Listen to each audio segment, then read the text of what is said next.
안녕하세요. 저는 수도권에서 배달 음식점을 운영하면서 4살 된 아들을 키우고 있는 40대 여성입니다. 본격적인 사연을 이야기하기에 앞서 제 아들 민재 자랑 좀 잠깐 해볼까 해요. 제 아들은 흔히들 말하는 미운 4살이지만 애교가 정말 많고 너무 예쁩니다. 제가 일하고 오면 그 작은 고사리 손으로 제 어깨를 주물러주기도 하고 저를 꼭 안아주며 뽀뽀도 해주는데 고된 하루의 피로가 싹 가시는 기분이에요. 또래 4살은 때를 많이 부려서 엄마들이 아이를 보고 있으면 기가 빨린다고 하던데 민지는 아직은 한 번도 그런 적이 없었고 어쩔 땐 4살답지 않게 어른스러워 보일 때도 있습니다. 다른 엄마들은 그런 민재를 보며 부럽다고들 하지만 저는 그런 민재를 보면 한편으로는 마음이 짠해요. 사실 민재와 저는 그동안 힘든 일들을 많이 겪었거든요.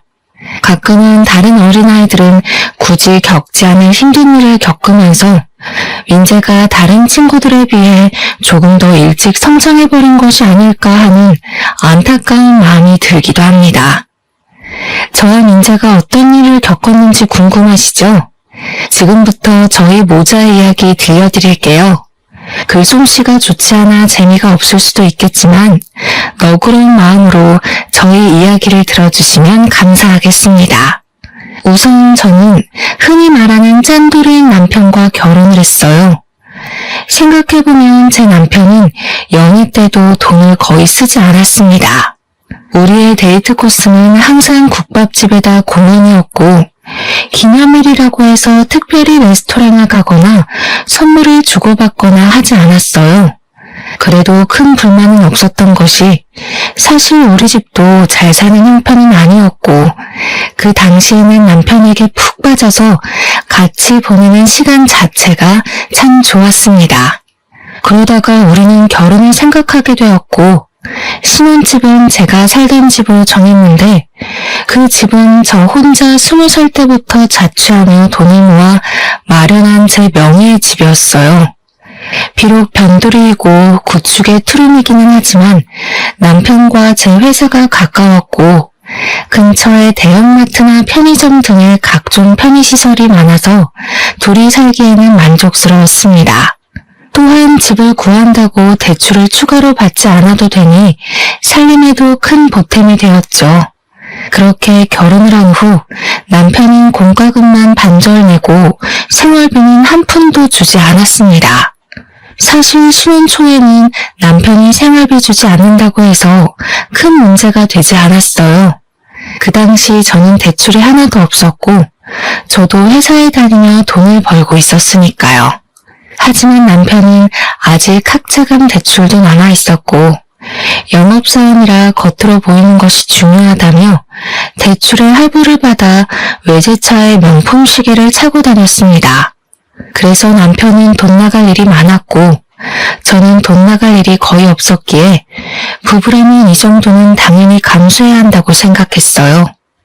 우리는 결혼 후 친정은 지방에 계시니 거의 가지 못했고 시댁에는 자주 갔습니다. 저의 시어머니는 정말 아들 사랑이 유별났어요. 밥을 먹을 때도 항상 남편 앞에만 고기 반찬이 가득했고 제 앞에는 김치만 있었죠. 제가 고기라도 먹으려고 하면 꼭 고기 반찬을 남편 앞으로 끌어다 놓았습니다. 먹을 것으로 사람을 차별하는 것도 참 서러운데 더 서러운 것은 시어머니의 말이었어요. 하루는 밥을 먹는데 자기 아들이 먹어야 할 고기를 제가 자꾸 먹자 뭔가 얄미우셨는지 제게 이런 말을 하시더라고요. 우리 아들 고기 좀 먹이게 줘봐. 아휴, 하긴 중구석에 고기가 있기나 했겠니? 너도 참 우리 아들 만나서 횡재지 뭐. 중구석에 살다 온 네가 수도권에서 이런 대졸자 남편 만난 게 얼마나 행운이야, 안 그래? 재준이도 고기 좋아하지만 저도 고기 좋아하고요. 저 어릴 때 시골에서도 고기 많이 먹었으니 저희 친정 무시하지 마세요. 그리고 어머니, 수도권에서 살아온 대졸자인 재준이나 시골에서 태어나 고졸자인 저나 월급 차이는 그다지 차이 없어요. 게다가 지금 저희 사는 집도 은행 대출 하나 없이 제 명의로 된 제 집인 거 아시죠? 부부가 네 집 내 집이 어딨어? 그냥 부부가 같이 사는 집이지. 그리고 너는 남편에게 재준이가 뭐냐, 재준이가. 깍듯이 서방님이라고 불러. 목대 먹은 것. 시어머니 말에 한마디도 지지를 않아, 지지를. 너는 옛날에 우리 시할머니랑 있었으면 이미 한 대 맞았다, 이년아. 시어머니는 동갑인 남편에게 꼭 서방님이라고 부르라고 하질 않나. 말끝마다 수도권 출신의 대학교도 졸업한 남편을 얻은 것을 감사히 생각하라는 식의 말씀을 하셨어요. 저는 이런 이야기를 들으면 기분이 썩 좋지 않아 시어머니한테 저의 생각을 당당히 말을 했고, 그럴 때마다 시어머니는 괜히 트집을 잡으며 저의 길을 꺾어 놓으시려고 했습니다. 하지만 그래도 이 당시에는 시어머니가 엄청 싫지는 않았어요. 왜냐면 저의 시댁은 명절이라고 특별히 음식 장만을 하거나 제사를 지내는 것도 아니었고, 만나도 거의 외식을 하니 다른 집처럼 며느리가 설거지를 다 해야 하는 경우는 없었거든요. 사실 이 당시 회사 동료의 시어머니들은 며느리가 들어왔으니 없던 제사도 만들고, 원래는 먹지도 않던 명절 음식도 만들고, 생전하지 않던 김장도 했었기에 오히려 그런 시어머니들에 비하면 점잖아 보였고 나쁘지는 않아 보였습니다. 그러다가 시어머니에게 처음으로 정이 뚝 떨어진 사건이 있었어요. 사랑으로 남편의 짠돌이 성향이 충분히 극복이 가능했던 신혼생활 중 제가 임신을 했어요. 입덧과 허리 통증으로 힘들었지만 회사에 계속 다녔고, 시간이 흘러 어느덧 임신 8개월이 되었습니다. 슬슬 출산 준비를 해야 하는데 의사 선생님은 아기를 보시더니 뱃속의 아기가 이미 너무 크다며 유도분만을 권하셨어요.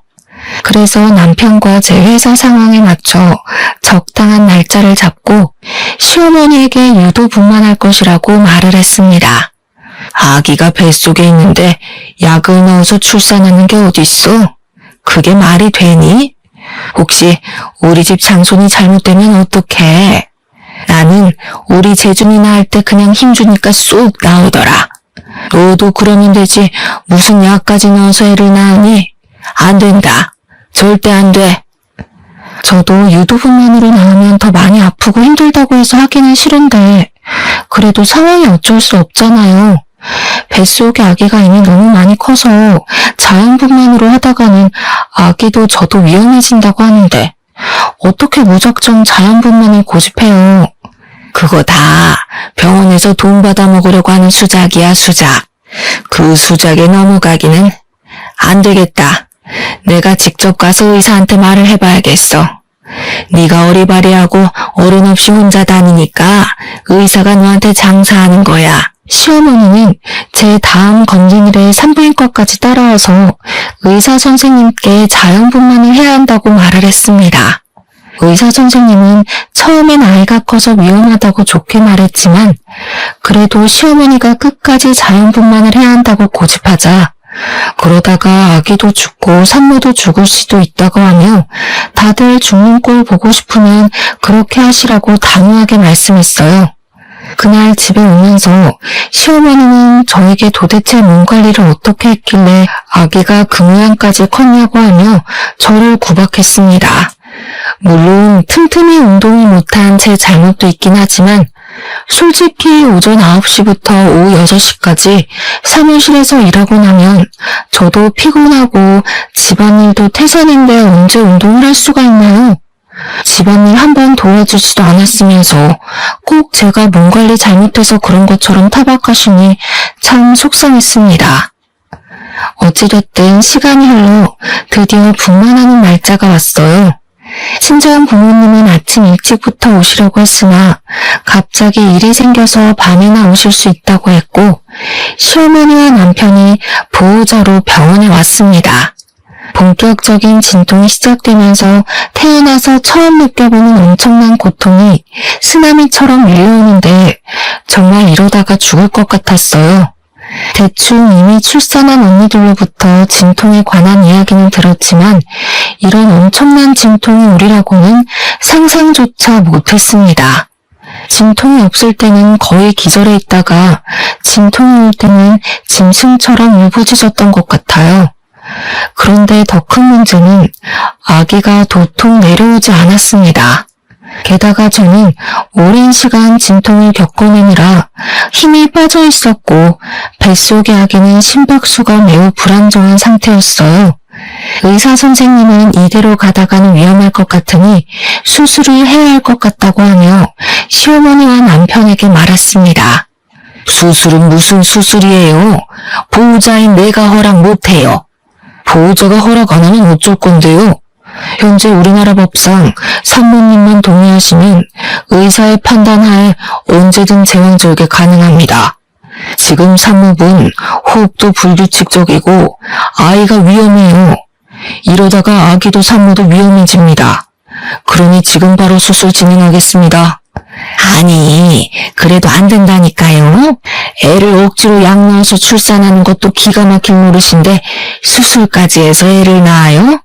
나 때는 그냥 힘만 줘도 잘 나왔는데 얘가 멍청해서 그런지 왜 이리 못해? 야, 주희야, 그렇게 힘드니? 힘 좀 팍 줘보라고. 수술이 말이 되니 지금?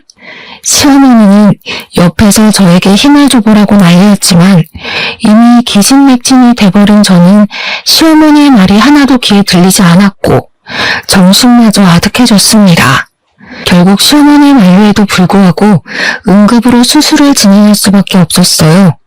다행히 아기는 아주 크고 건강히 잘 태어났지만 저는 지칠 대로 지쳐 있었습니다. 손가락 하나 까딱할 기력도 없이 멍하게 회복실에 누워있는데 친정 부모님이 오셔서 정말 수고했다고 하셨어요. 수술로 출산했으면서 수고는 무슨.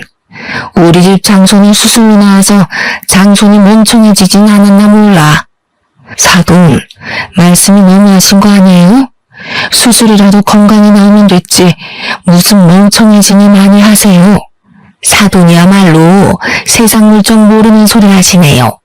자고로 아기는 자연분만을 해야 건강하고 똑똑하게 자란다고요. 이제 한번 보세요. 수술로 태어났으니 분명 멍청하고 비실비실할 겁니다. 우리 집 장손을 그따위로 낳아서 큰일 났어요. 시어머니의 황당한 발언에 어이가 없었지만 병원이기도 하고 옆에 다른 산모들도 있어서 그냥 말을 말았습니다. 그날 밤 남편은 병원에 저와 같이 있으려고 했으나 시어머니가 우리 아들 힘들어서 안 된다고 하며 남편을 시댁으로 데리고 갔어요. 아빠는 우리 집으로 가시고 병실에는 엄마와 저 둘이서만 있었는데 엄마가 제 산후조리를 해주고 싶다고 하셨습니다. 사실 산후조리원에 가려고 했으나 생각보다 금액이 너무 비쌌고 평소에 몸이 건강했었기에 산후조리는 안 해도 금방 회복이 될 것으로 생각해서 산후조리원을 예약하지 않았거든요. 엄마는 산후조리를 제대로 하지 않으면 평생 후회할 것이라고 하며 직접 해주시겠다고 했어요. 저는 굳이 힘들게 그러실 필요 없다고 했지만 2주일 정도는 시간적 여유가 있다며 걱정하지 말라고 하셨습니다. 그렇게 엄마는 저와 함께 병원 생활을 하시고 퇴원 후 우리 집에 가셨어요. 시어머니는 당연히 시골집으로 가실 것으로 생각했던 엄마가 우리 집으로 가셔서 산후조리까지 해준다고 하자 당황하셨습니다. 지금 주희 산후조리를 해주신다고요?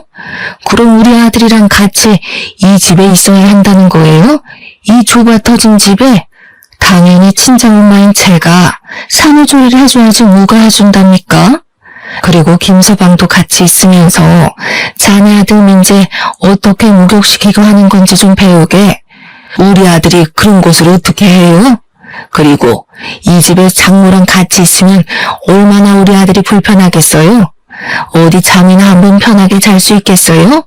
게다가 우리 아들은 매운 음식 좋아하는데 산모 있으면 그런 음식도 못 먹잖아요. 그럼 곤란한데? 민재가 주희만의 아들도 아니고 둘이 같이 낳았는데 당연히 둘이 같이 키워야죠. 같이 아기 보고 해야지 어떻게 주희 혼자 저놈으로 아기를 봐요. 저 젊을 때는 재준이 낳고 판이라고 그랬어요. 자연분만도 아니고 수술로 나왔는데 뭐가 힘들다고. 아무래도 안 되겠어요. 그냥 우리 재준이는 제가 데리고 갈게요. 사돈 2주일 동안 계신다고 했죠? 그럼 그 시간 동안 제가 재준이 데리고 재준이 먹이고 할 테니까 2주일 동안 모녀간에 좋은 시간 보내세요. 시어머니는 기어이 남편을 데리고 시댁으로 가버렸습니다. 엄마는 한숨을 쉬며 저를 안쓰러운 눈빛으로 바라보셨고 저는 괜찮다고 억지로 웃음을 보였지만 엄마는 그래도 걱정이 한가득하였어요. 그렇게 2주일 후 엄마는 집으로 가시고 남편과 시어머니가 왔습니다.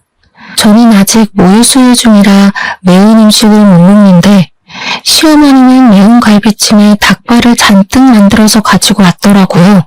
산모에 대한 배려는 하나도 없이 자기들 입맛에만 맞춰서 생활하는데 정말 얄미웠어요. 그 뒤로도 남편은 회사 다녀와서 단 한 번도 민재의 목욕은 물론 집안일조차 하지 않았습니다. 오히려 집에 오면 회사 일 때문에 스트레스 받는다고 바로 컴퓨터 앞에 앉아 게임만 했어요. 저는 그런 남편에게 정확히 일을 지시하며 시키려고 했지만 남편은 항상 피곤하다며 짜증을 냈습니다. 그렇게 2달이 지났고 어느덧 저의 출산 휴가도 끝나갔어요. 저는 시어머니에게 민재를 부탁해볼까 했으나 시어머니는 제가 말을 꺼내기도 전에 허리 아프니 절대 아기를 맡길 생각은 하지도 말라고 했습니다. 베이비시터도 마음에 드는 사람이 없었고 결국 아직 100일도 안 된 민재를 어쩔 수 없이 어린이집에 보냈어요. 어린이집 적응 기간이 끝나고 저는 회사에 복귀했는데 민재가 자꾸 아팠습니다. 한 번은 폐렴까지 와서 입원해야 했고 결국 저는 이러한 상황들 때문에 어쩔 수 없이 회사를 관두게 되었어요. 회사를 관두고 집에 있는데 시어머니한테 전화가 왔습니다. 너는 집에 있으니 참 편하겠다. 무슨 애 하나 출산했다고 회사를 관두니?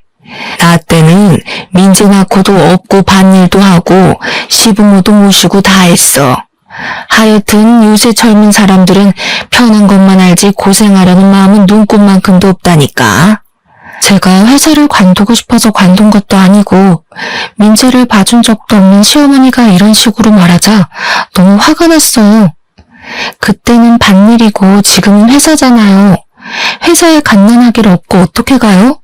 그게 말이 돼요? 요새 같은 세상에 그러면 뉴스에 나와요. 그리고 이런 말씀하시기 전에 어머니가 직접 민재 좀 봐주시던가요. 그것도 아니면 다시는 전화해서 그딴 이야기 하지 마세요. 아시겠어요? 이게 말하는 꼬락선이 좀 보소. 아무튼 그건 그렇고 너 이번에 퇴직금 받지? 지금 회사 20살 때부터 다녔으니까 퇴직금 꽤 나올 것 아니냐. 그 퇴직금 나 좀 이번에 주면 안 되겠니? 나도 염치가 있으니 다는 말고 절반만이라도.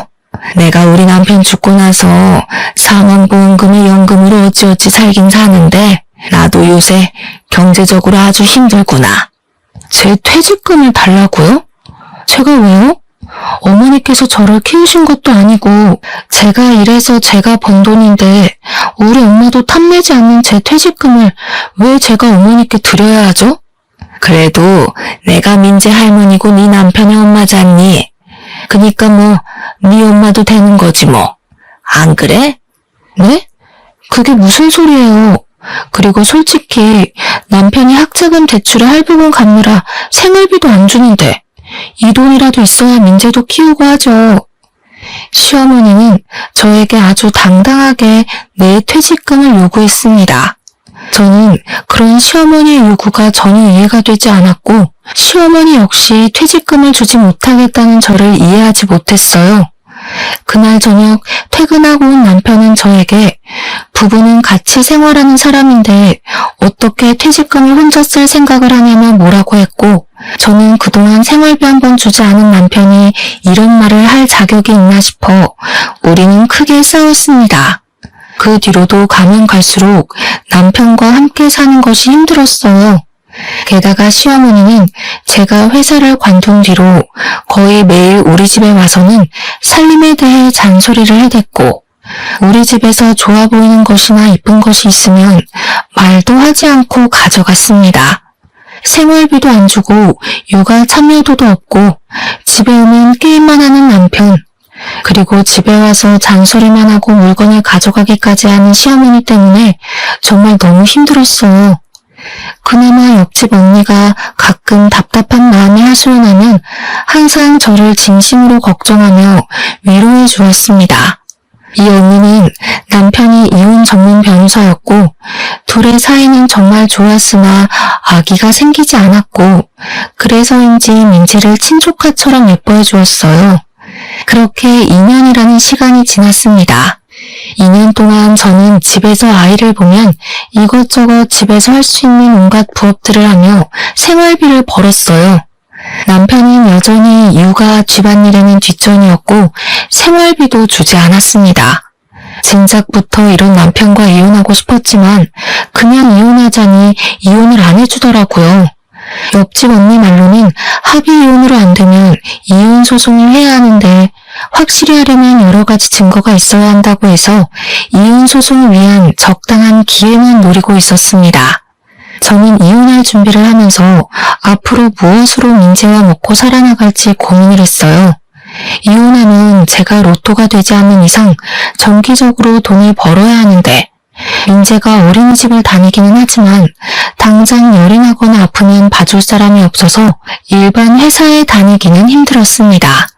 그래서 무엇을 해볼까 고민을 하다가 일단 내가 가장 잘하는 일이 무엇인지 생각했어요.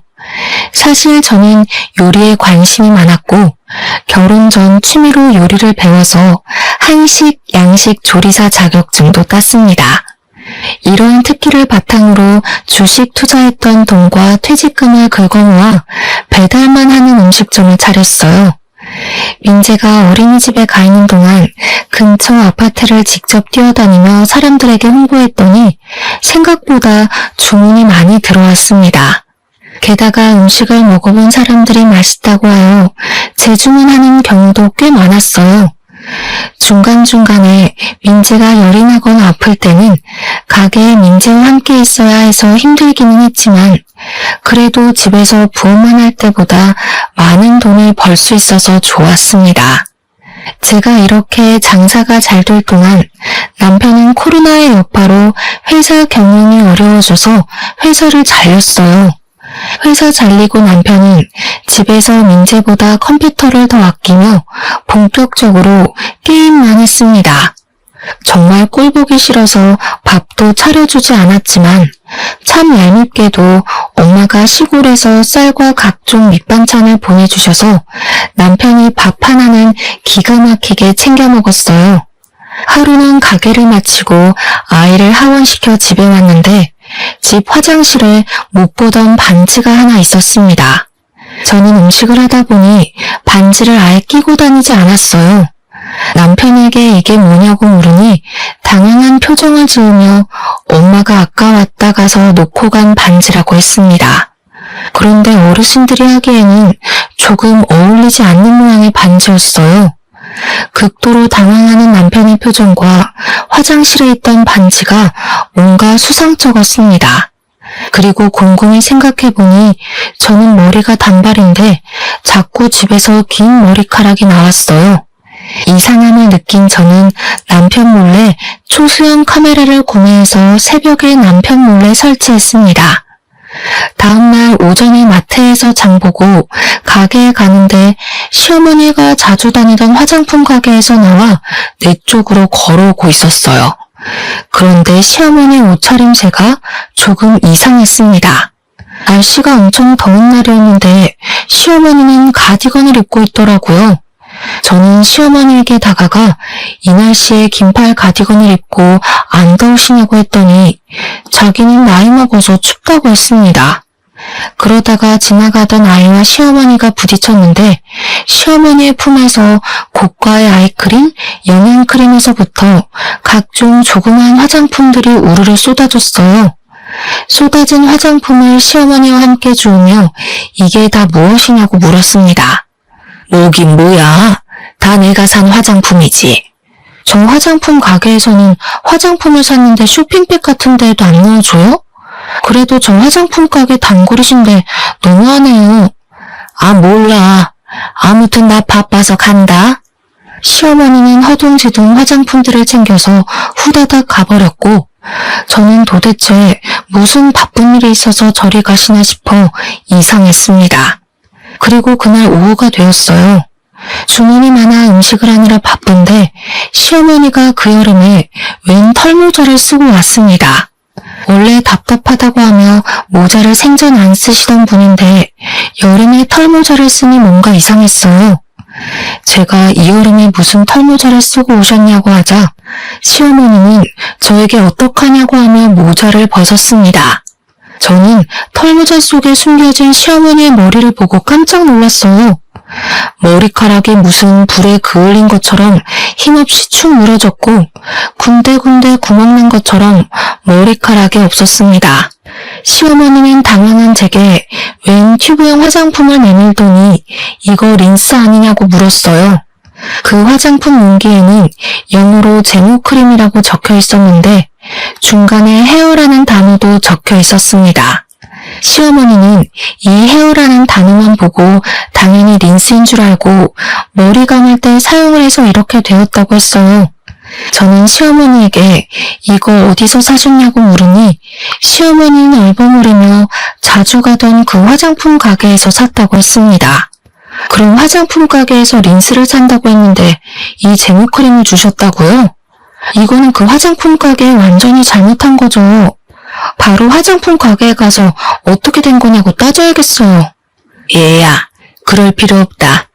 자주 가는 단골 화장품 가게인데 못하러 따지니 앞으로도 종종 만나야 할 텐데 그냥 내 머리는 어쩔 수 없고 이참에 미용실에 가서 머리 좀 손질하고 영양크림인가 뭔가 좀 넣고 하게 돈 좀 줘보렴. 네? 왜 그 돈을 저한테 청구하세요? 당연히 화장품 가게에다 청구하셔야죠. 지금 화장품 가게에서 잘못 줘서 제모크림으로 머리를 감아서 이렇게 된 건데 당연히 화장품 가게에서 책임져야 하는 거 아닌가요? 안 되겠어요. 제가 직접 가서 따져야겠어요. 그 사거리 약국 옆에 화장품 가게 맞죠? 저는 화장품 가게에 가서 따지려고 했지만 시어머니가 저를 말렸습니다. 원래 시어머니 성격상 이런 일 당하면 끝까지 따질 사람인데 그냥 있는다니까 이게 무슨 일인가 싶었어요. 저는 화장품 가게에 가려고 했으나 시어머니가 끝까지 말리기도 했고 배달 주문도 들어와서 그냥 가만히 있었습니다. 시어머니가 가시고 혼자 일을 하는데 그날따라 주문이 많아서 식재료가 부족했어요. 그래서 마트에 장 보러 갔다가 시어머니의 단골 화장품 가게를 잠깐 들렸습니다.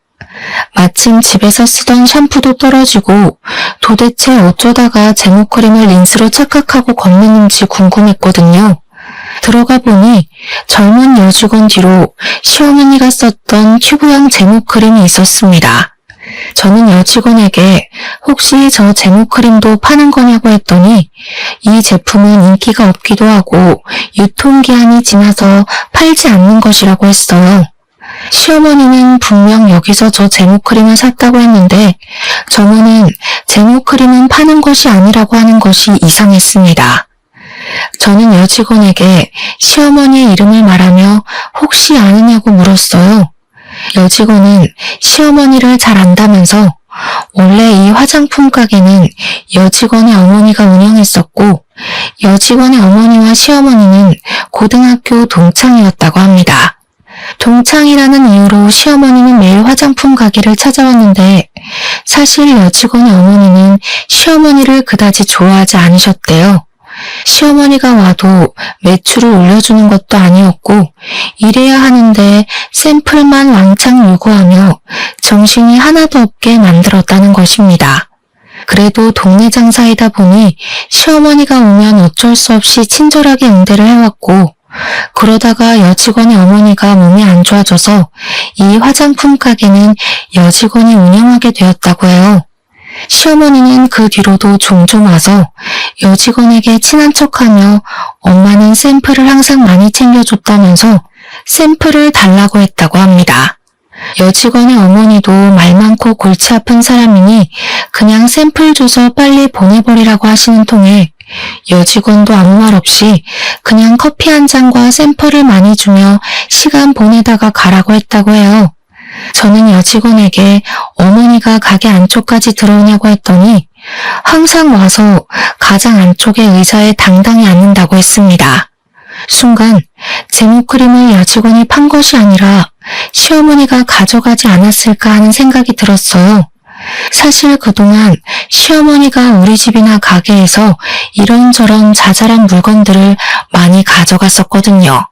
그래서인지 왠지 모르게 시어머니가 훔쳤을 것이라는 생각이 들었습니다. 저는 혹시나 하는 마음에 시어머니가 왔던 시간에 CCTV를 확인해 보라고 했어요. 마음 같아서는 저도 같이 확인하고 싶었지만 제 가게를 운영해야 했기에 그 말만 하고 나왔습니다. 그렇게 며칠이 지났어요. 가게 일을 마치고 집에 가는 길에 잠깐 쓰레기 버리러 나온 옆집 언니와 마주쳤습니다. 같이 엘리베이터를 타며 이런저런 이야기를 하다가 옆집 언니가 아랫집 여자와 친하냐고 물었어요. 저는 아랫집 여자 누군지도 모른다고 하니 아랫집 여자가 자꾸 오후에 우리 집에 들락날락한다고 하며 한번 알아보라고 했습니다. 옆집 언니와 헤어지고 집에 들어가려는데 갑자기 화장실에 있던 반지, 짧은 내 머리와는 다르게 긴 머리카락이 자꾸 나오던 것이 생각났어요. 저는 이전에 설치하고 입고 있었던 몰래카메라를 바로 확인하고 싶었지만 남편이 있으니 참았다가 다음날 민재를 등원시키고 가게로 출근해서 몰래카메라를 돌려봤습니다. 몰래카메라에 녹화된 내용을 보니 정말 황당했어요. 옆집 언니의 말대로 제가 가게에서 일하는 그 시간에 우리 집에 아랫집 여자가 왔더라고요. 아랫집 여자는 우리 집에 와서는 제가 자던 그 침대 위에서 남편과 충격적인 행위를 하고 있었습니다. 영상을 본 저는 이성을 잃었고 지금 당장 이혼할 생각으로 집으로 갔어요.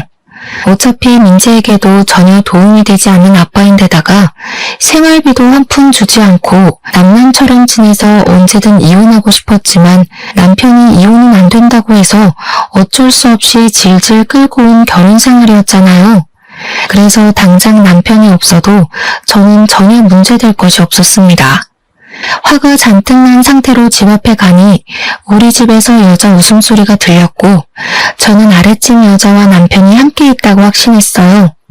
바로 문을 열고 들어가려는 순간 우연히 제 모습을 본 옆집 언니가 저를 붙잡았습니다. 이혼 전문 변호사인 언니의 남편 말로는 불륜으로 이혼 소송을 하면 확실한 증거가 있어야 한다고 하며 핸드폰으로 동영상 촬영하라고 했어요. 저는 언니의 조언에 핸드폰을 켜고 현관문을 열었습니다. 제 생각과는 달리 거실에는 남편도 아랫집 여자도 없었고 대신 큰 방에서 간드러진 여자 목소리가 들렸어요. 이들은 안방에서 열심히 움직이느라 현관문이 열렸는지도 모르더라고요.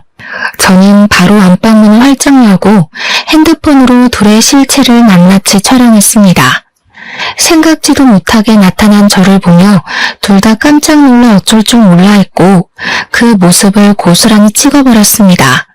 아랫집 여자는 저를 보더니 얼굴을 가리고 후다닥 자기 집으로 도망갔어요. 그동안 내가 일할 동안 너는 전현이랑 이렇게 뜨거운 시간을 보내고 있었어? 잘 됐네. 안 그래도 너한테 5만 가지 정 다 떨어졌는데 확실한 이혼 소송거리 제공해줘서 고마워. 우리 이제 진짜 제대로 끝내자. 아주 피 터지는 싸움을 하더라도 너랑 끝내고 위자료에 양육비까지 제대로 받을 테니까 각오하고 있어. 알겠어? 주희야, 그니까 이게 말이야. 어떻게 된 거냐면 이미 너랑 아랫집 년이랑 같이 침대 위에 있던 모습까지 다 확인했는데 무슨 말이 더 필요해? 우린 이제 끝났어. 참, 이 집 내 집인 거 알지? 지금 당장 나가. 너 짐 전부 다 챙겨서 나가라고. 만약에 나 오늘 가게에 마치고 왔는데 너랑 너 짐이 아직도 여기에 있으면 너 맨몸으로 쫓아낼 거야. 알겠어? 민재도 있고 너도 있는데 내가 어디를 가? 내가 갈 데가 어디 있다고? 아랫집에 가면 되겠네. 아랫집 그냥 집에 둘이서 잘 살면 되겠어. 안 나가면 아주 동네방네 소문 다 내버릴 테니까 그런 줄 알아. 알겠어? 저는 남편에게 있는 힘껏 소리를 고래고래 지르고 바로 옆집 언니한테 가서 언니 남편의 변호사 사무실 주소를 알려달라고 했습니다.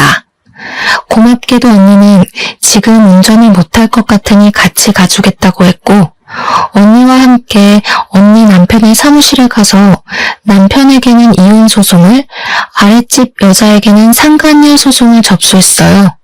옆집 언니는 앞으로 싸우려면 밥을 잘 먹어야 한다면서 저에게 굳이 점심을 사주겠다고 했습니다.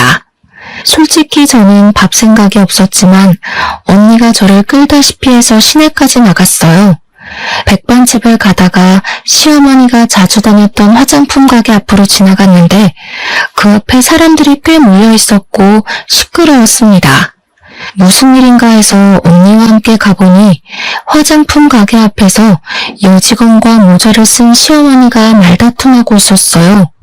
상황을 들어보니 여직원이 제가 간 뒤로 CCTV를 돌려보았고 예상대로 시어머니가 화장품을 이것저것 많이 훔쳐갔었더라고요. 그런데 그 금액이 꽤 커서 가게 여직원이 시모를 절도죄로 고소했다는 것입니다. 하지만 시어머니는 자신의 잘못은 인정하지 않고 그동안 알아온 정이 있는데 어떻게 절도죄로 고소하느냐고 하며 적반하장으로 큰 소리를 치는 상황이었어요. 시어머니는 한창 여직원에게 인정물이 없다고 행패를 부리다가 사람들 사이에 있는 저를 발견했습니다. 우리 며느리야. 내가 여기 화장품 가게 단골인 거 알지? 세상에 내가 이번에 저 여우 같은 년한테 절도죄로 고소를 당했단다. 이게 말이 되니? 아니, 어차피 공짜로 들어오는 샘플인데 그거 좀 가져갔다고 내가 고소를 당했어, 고소를. 세상에 어쩜 이리 각박하니? 이게 말이 되니 며느리야? 네가 저 년한테 말 좀 해줘봐라. 말이요? 무슨 말이요? 저는 할 말 없는데요. 그리고 어머니, 안 더우세요? 이렇게 더운 날 무슨 모자예요? 저는 세상 억울한 표정을 짓는 시어머니의 모자를 벗겼습니다. 시어머니의 모자를 벗기니 개털 같은 머리카락과 군데군데 구멍난 자국이 보였어요. 아 맞다. 어머니 제모크림으로 머리 감는 바람에 머리카락이 이상해져서 모자 쓰고 다니셨죠? 그런데 그 제모크림 말이에요. 제가 여기 여직원한테 물어보니까 그거 유통기한이 지나서 파는 것도 아니라던데요. 매대에 있던 것도 아니고 직원 자리 뒤에 있던데 어머님은 그것을 어떻게 보고 가져오셔서 그걸로 머리를 감으셨어요? 지금 너 무슨 소리를 하는 거니? 내가 설마 여기 있는 화장품을 진짜 훔쳤다는 거야? 그러지 않고서야 팔지도 않는 그 제모크림을 어떻게 어머니가 가져오셨겠어요? 안 그래요?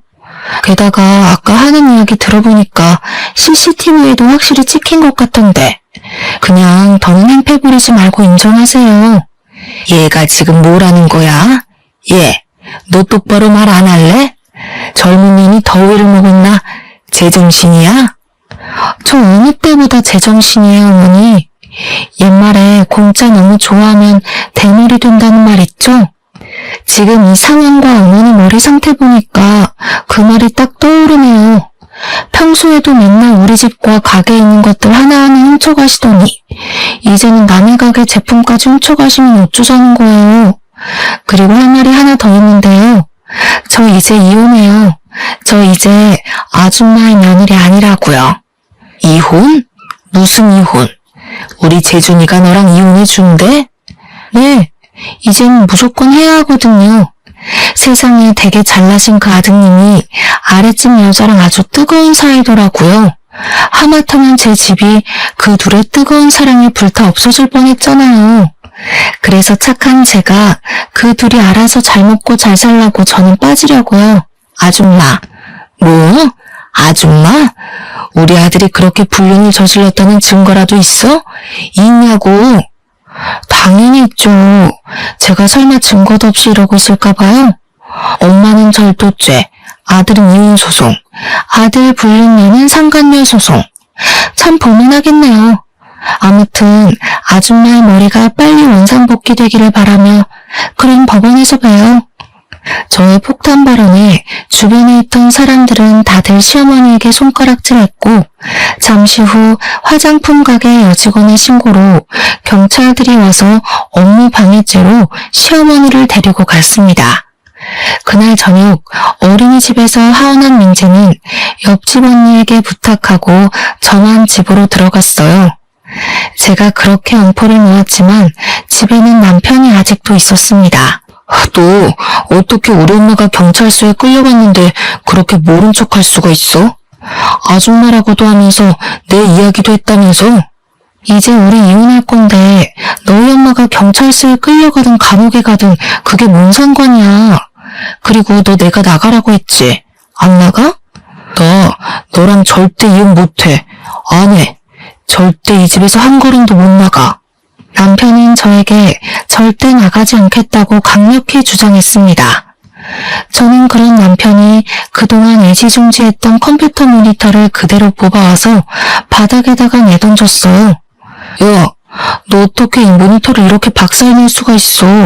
이게 얼마짜린데? 그래봤자 그냥 컴퓨터가 컴퓨터지. 너같이 게임에는 정신 팔린 인간을 더는 내 아들의 아빠로 두고 볼 순 없어. 당장 나가. 안 나가면 나 본체도 던져버릴 거야. 본체는 그냥 아파트 베란다에서 던져버려야겠다. 저는 정말 본체를 던져버릴 기세로 베란다 문을 열었습니다. 남편은 저의 모습에 벌벌 떨며 컴퓨터가 있는 방문을 닫고 잽싸게 저를 막아서더라고요. 그러면서 지금 당장 나가겠다고 하며 본체를 챙겼습니다. 남편의 그런 모습을 보니 어이가 없기도 하고 기가 막히더라고요. 게임에 정신 팔린 놈.